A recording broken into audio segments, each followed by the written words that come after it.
Good morning, St. Francis, and good morning, people of God. It is Monday, the 22nd day of April, 2024. It is Monday of the fourth week of Easter. It is the 23rd day of the Easter season. Today is also Earth Day, as well as this evening will be the first night of Passover. And so many things that coalesce on this day today. Passover falling very late this year because, again, the cycles of the moon and a little bit like 4 weeks past the Easter season here this year.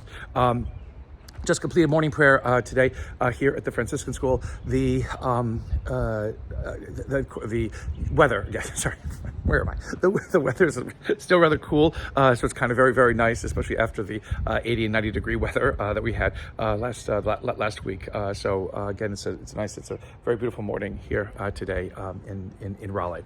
Our readings for today, the Acts of the Apostles, the great widening of the covenant and of the mission and message of Christ is celebrated today when Peter has the great vision of the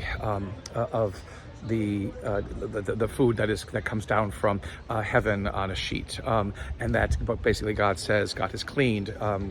People are okay to eat. No more are there restrictions. No more are there prohibitions against what one can eat and what one cannot eat. There are some of our, I believe, third graders out there going into the library today. But again, the whole idea of that now the covenant is being brought to the Gentiles. And although there is resistance by some of the people in Jerusalem, or some of the Christians in Jerusalem, again, who have been circumcised and believe, that again is the true mark of being a member of the covenant that God has made with Israel, or God has made with creation.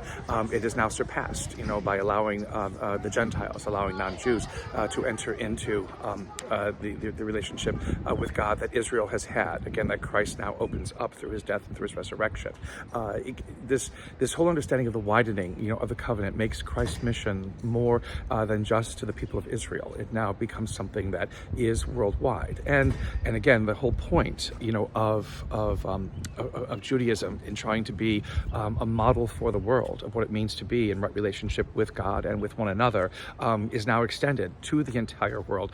For the world now to be able to share in and to participate and to learn from. So it is kind of a both and. It is in no way a rejection of anything. It is no way a diminishment of anything. But it is the understanding of a fulfillment. Again, a fulfillment that unfortunately, has been misinterpreted and miscommunicated and twisted and turned over centuries in so many ways. But it is still nonetheless true about this understanding of fulfillment.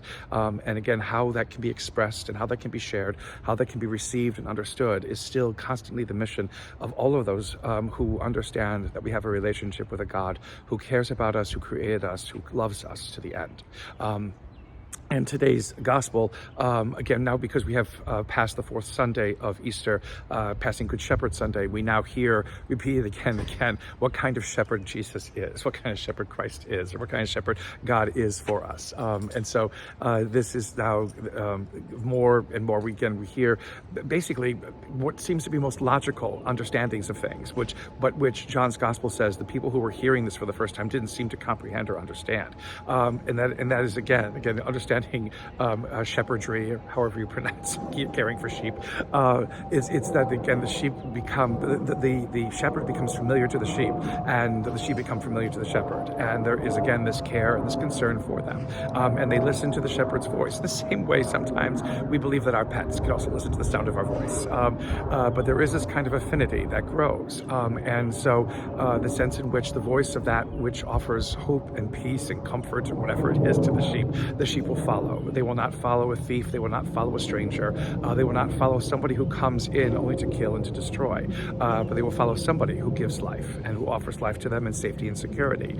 Again, writ large, then, for those of us who believe, again, this is the Christ, who kind of comes to us to offer us not just, again, eternal life, but life to its fullest. Life that basically shows the wonder and the glory of what it is that God has given us, what it is that God has created for us. I think that fifth grade now is running off to someplace. But this is the whole point. And this gospel passage ends in a wonderful way with that great statement from Jesus, that he has come to that we might have life and have it to its fullest, that we might have life and enjoy, this creation that we have been given, that we might have life and not fear, that we might have life and be enriched by it. Again, not just eternal life, not life after we die, but life to be lived here and now. The whole point, of the gospel is for us to live rightly here and now, not just to prepare us for a life to come, but for a life that is meant to be lived, because this good, wonderful, and beautiful creation is once again blessed by the Easter season, once again renewed by the Easter season, because again, it comes from the hand of God, and nothing can ever take away that truth from it. A continued blessed Easter, St. Francis and people of God. May the Lord give you his peace.